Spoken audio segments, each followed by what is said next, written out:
coisa tá feia. Gripado. Tô indo agora comprar os remédios ali. Agora, eu fico pensando, né?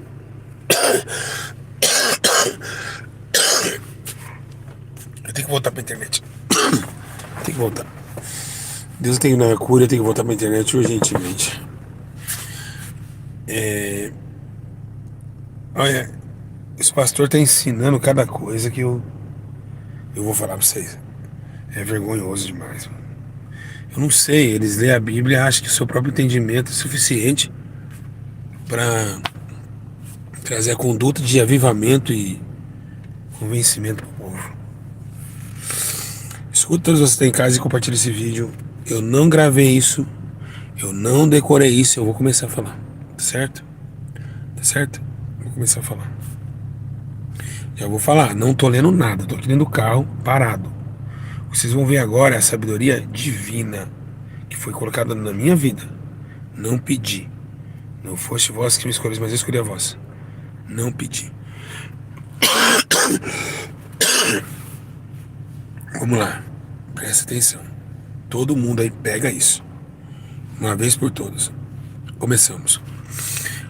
Ó, eu vejo o Flávio ensinando errado. Thiago MDB ensinando errado. Meu, é tanta gente ensinando vocês errado. Gente, de onde vocês tiraram isso, pastores? Vou começar aqui pra vocês. Não li nada, tá? Isso aqui não sou mais que vocês também não. Mas Jesus colocou cada um no seu devido lugar. Vou ensinar vocês. Vamos lá. Preste bem atenção. Religião. Religião é um agrupamento de pessoas que pensam na mesma dogma, ou seja, no mesmo sentimento, no mesmo conduta, no mesmo tempo de passos. A religião, ela é tomada e formada por pessoas. Pessoas que têm o mesmo vínculo de dogmas, ou doutrinas, vamos colocar melhor dizendo. Isso se faz refletir uma fé. Pode ser em Maomé, pode ser em Maria, pode ser... Enfim, nós não temos religião, né? A Bíblia diz que a religião era sempre vã. Então, nós temos uma conduta chamada conduta cristã, que é uma comunidade que não veio para somente adorar, sim para morrer. A Bíblia menciona que quando Jesus ele sobe, e os discípulos já estão preparados para sofrer como ele sofreu e morrer também para descer por ele. Então, automaticamente, não temos uma comunidade cristã. Nós temos um povo que se uniu, mas que logo, logo vai morrer. Serão dispersos. Irem para 6 caminhos, é claro que 12 dividido por 2 dá 6 caminhos, e o 7º Jesus Cristo. Então Jesus é o caminho. Quando João Batista veio dizendo, eu vim preparar o caminho, não é o caminho para Jesus passar, porque Jesus é o caminho, então ele veio preparar Jesus, tá certo? Vamos lá, outro detalhe. A questão maior que vocês não entendem é que, na verdade, o que acontece com a criação do ser humano. Eu não vou assistir, mas não dá para assistir os seus ensinos, cara. Eu falei assim, eu assisti um ensino. Não dá pra ensinar, os seus ensinos são muito errados. Os seus ensinos é muito feio. O que acontece? Nós somos feitos de três atividades separadas: corpo, alma e espírito. Primeiro, chamado corpo. Corpo, a moldura do barro. Lembramos bem que a Bíblia diz, no 4º dia, Deus fez o homem com barro da terra. Lembrando nós que depois que ele fez, ele deixou um dia, depois foi lá e soprou nele as narinas de Deus, soprou no homem nas narinas do homem, e ali o espírito de vida, e se tornou alma vivente. Ou seja, a alma era acoplada no espírito, o corpo nada presta, é matéria da terra, mas só vai estar caindo por causa que se a terra se contaminou, como o corpo é feito da terra, o corpo também cai e se contaminou. Então, se a terra vai passar pelo pecado do homem, Adão e Eva, assim o corpo vai cair também, porque ele foi feito da terra, do corpo da terra. Ou seja, o corpo é ligado na terra. O espírito veio de cima. O espírito é eterno. É Deus, é eterno, sempre eterno. Meu Deus, seus mentirosos, ensinando coisa errada. Deus é eterno, sempre eterno. Então, o espírito e a carne não combinam. Por quê? A carne veio da terra e o espírito não é mais da terra. Ele é do céu. Então, as atribuições da carne são obras de morte. O do espírito é obras de vida. Quem semeia na carne, se fará corrupção. Quem semeia no espírito, se fará vida eterna. Vida eterna, ou seja, do eterno. A vida que soprou no espírito e se tornou alma. O que é a alma? Projeto alma. Projeto alma é a sua vida, a sua existência, seus declínios, seus sentimentos, suas escolhas, que carrega o corpo, matéria, que há de passar, ou seja, que vai cair. Essa matéria, agrupado na alma, se destaca o espírito. Pois bem, o espírito translada para Deus, ou seja, ele volta para Deus, e a alma segue o juízo, tá bom? Então, o homem, o homem segue o juízo da sua condenação, né? O homem segue o juízo da sua condenação. A questão maior não é somente essa. Deus sempre tentou conquistar o homem, mas sabemos nós que foi pela voz, chamando Abraão, chamando Noé, tentando fazer uma nova aliança com Noé, depois fez uma aliança com Abraão, que se tornou pai de multidões, mas enfim, passaram profetas, passaram juízes, passaram homens levantados por Deus para proclamar que Deus estava ali, tomado de amargura com o homem. Deus tentou, no meio do mundo inteiro de pecado, ele separou somente uma nação pequena, Israel. Né? O mundo inteiro, ele queria somente uma nação que pertence ao seu nome, mesmo que os outros corrompessem, mas que essa nação temesse ele. Mas essa nação se recusou a temer. Nós sabemos do primeiro e segundo templo, né, da tomada do cativeiro da Babilônia, e vemos também que os altares da Babilônia vieram dentro do concílio do Senhor. Até mesmo os animais sardentes estavam oferecendo a Deus. Então Deus tomou de ira novamente. Lembra que ele disse: olha, Salomão, se esse povo orar, buscar, me faça buscar, eu virei do céu. Então tentou uma aliança sempre com o homem. Esse templo foi destruído, né? Que demorou 7 anos, que foi feito por Salomão, porque Deus queria edificar uma casa para ele morar com Israel, para ele ficar dentro da terra de Israel, né? Nós sabemos do tabernáculo terrestre, o ambulante. Depois vemos o templo, a glória do templo. Aí Ageu vem profetizando que mesmo ele que caiu aquele, a glória do segundo templo será maior que a primeira. Mas aquele lá, o Ciro Persa, que resgatou o povo depois de 70 anos de exílio, o que a gente vê? A gente vê que demorou 500 anos para a construção. Então, e depois Tito o Grande acabou. Então, o que nós temos que fazer? Nós temos que entender que Deus sempre tomou o homem, tentou colocar suas leis. Nós somos co-herdeiros de Cristo. Então, se Cristo é o herdeiro, ele é filho. Então, nós somos filhos primeiro. Nós somos filhos intermédio de Cristo. Não somos filhos primeiro. De forma nenhuma. Somos filhos intermédio de Cristo. Cristo nos unificou na aliança. Então ninguém fala: sou filho de Deus. Não. Você é filho porque você é lavado e remido na cruz do Calvário. Nos mandamentos do Senhor. Você não tem poder nenhum para ser chamado filho de Deus. A Bíblia diz: deu-lhe o poder. Deu-lhe o poder. Não é, você não tem poder. Mas todo aquele que crê, deu-lhe o poder. João 12. Deu poder. Você não tem. Eu sou filho. Você não tem poder para nada. Você não tem poder para nada. Então deu poder. Esse poder que foi dado foi através que venceu a morte. Porque todos os filhos de Deus tinham vida e não tinha morte. O homem pelo pecado semiu a morte. Aí vem que? Onde eu quero entrar, onde vocês ensinam tanto errado, desde a criação. Gente, para pensar uma coisa. É muito fácil entender. Deus sempre quis comunicação com o homem, já falei, por Turim, por sonhos, por revelações, por jovens como Daniel, então, tentando mostrar sua autoridade, seu poder, seu domínio. Mas sabe de uma coisa? Quando Jesus ele desce na terra, o verbo, ou seja, os mandamentos, a palavra de Deus, que não foi só escrita na mente. Depois da mente, passou pelos profetas, dos profetas foi para as escritas. Das escritas, a palavra de Deus veio em carne. O verbo estava com Deus, o verbo era Deus, e habitou entre os homens, e se fez carne. O verbo, a palavra ambulante, ou seja, a palavra não vinha somente de profetas, em voz, em palavras e profecias. Agora, o verbo de Deus. O que significa verbo? Palavra. A palavra sai de onde? Da boca. A boca de Deus é o quê? Uma espada. Então, Jesus saiu de dentro de Deus. Ou seja, da boca. Da boca sai a voz. O verbo estava com Deus. O verbo era Deus. O verbo era Deus. Então o Pai está no Filho, o Filho está no Pai. Desde lá. Então, entendeu? Saiu o verbo. O verbo saiu, se fez carne. Por que o verbo se fez carne? Porque a palavra tinha que ser executada com sangue.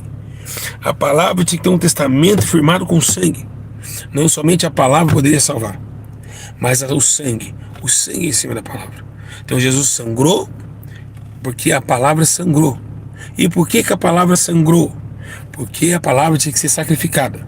A palavra tinha que incomodar as trevas e ser sacrificada. E quem pregou foi o primeiro pregador da palavra. O primeiro pregador da palavra foi os fariseus. O primeiro pregador da palavra foi os fariseus. Porque pregou Jesus a palavra. Então, isso é uma pegadinha. Jesus é a palavra. Assim, então, tá feia a coisa. Então Jesus é o primeiro pregador da palavra. Ele pregou a palavra. Jesus é a palavra, então o verbo. Mas o primeiro pregador. Então olha que muito interessante. Deus usou até isso, né? Fez com que os próprios fariseus pregassem essa palavra. Agora, quando Jesus saiu, quando ele, terceiro dia ele ressuscitou, o que aconteceu? Aconteceu algo muito interessante. Aí vem o doador. Olha que interessante. Primeiro saiu o verbo da boca de Deus, dentro de Deus. Depois do que sai dentro de Deus, sai dentro dele um espírito. Vocês entenderam? Alguém entendeu? Todos entenderam? Então, a camada dos três foram se destacando. Um saiu de outro saiu de outro. Os três se formaram. Uma escada, ou seja, algo que se chegasse até o homem. Então, não entenderam? O verbo estava dentro de Deus, Jesus saiu, o Filho saiu do Pai. Ele mesmo fala que ele saiu do Pai. Ele mesmo fala, ele adverte. Depois, né, o Espírito Santo é doado por Jesus. Ou seja, ele sai de Jesus, o doador. Para convencer, alguém entendeu? Para convencer o homem do pecado. Então, esses três repartições, o Pai separou o Filho separou o Espírito, foi para quê? A terceira aliança. É a última aliança agora, do convencimento. Então, essa separação, ela se originou em quê? Se originou dizendo assim, ó, eu dou de tudo.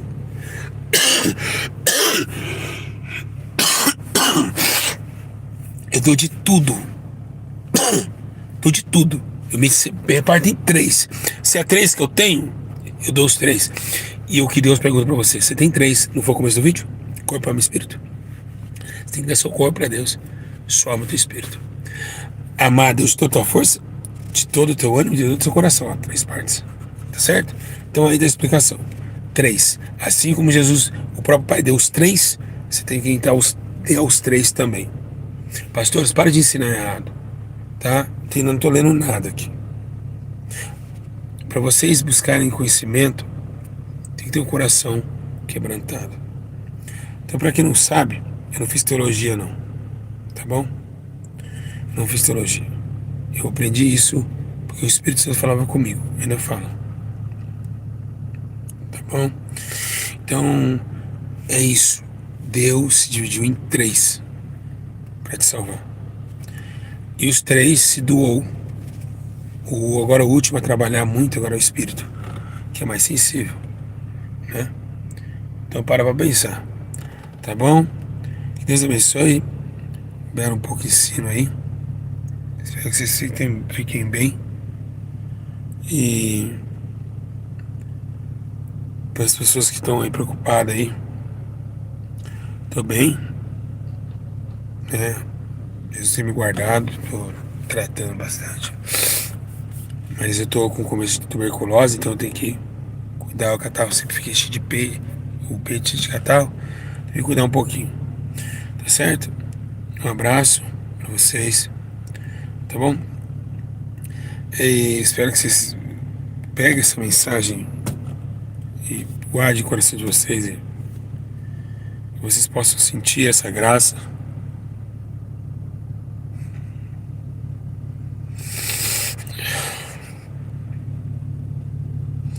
Esse amor, né, que só vem do céu, né?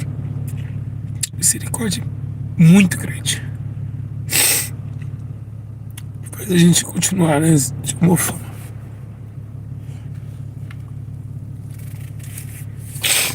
Mesmo apanhando, mesmo sofrendo, a gente tem dentro de nós essa essência. E ninguém pode tirar isso de vocês. É dentro de vocês. O Espírito entrou dentro de vocês. Ele está dentro de vocês. E por isso que ele queria fazer morada agora no homem.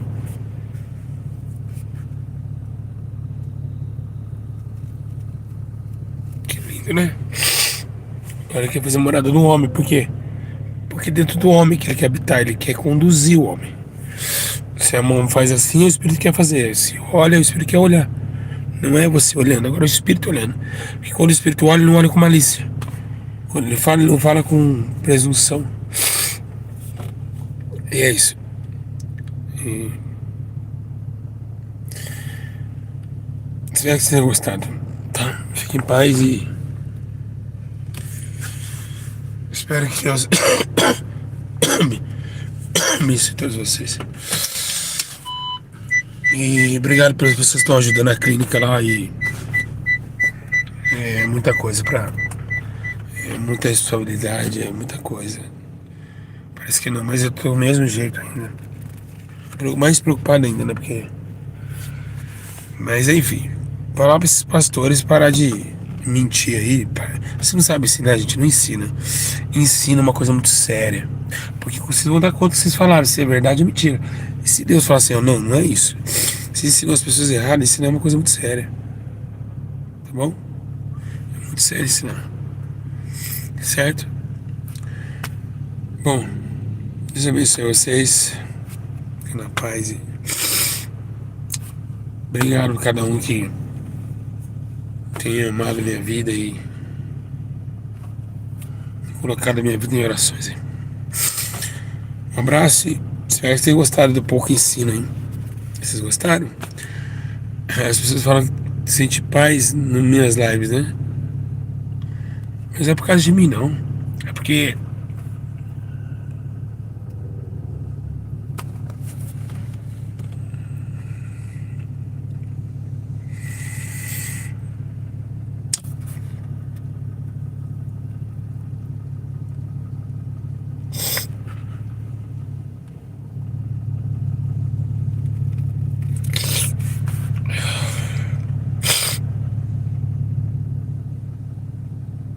ele ressuscitou, né? Eu tenho certeza que ele vai me guardar. Vai continuar me guardando. E tudo que eu fiz foi por amor ao Senhor. Não foi nem por dinheiro, por nada. Muito amor ali, muito amor. Um abraço a todos e fique na paz. E é isso. Tenha um ótimo dia e bom feriado. Logo, logo volto. Voltarei os pais. Deus abençoe a todos vocês.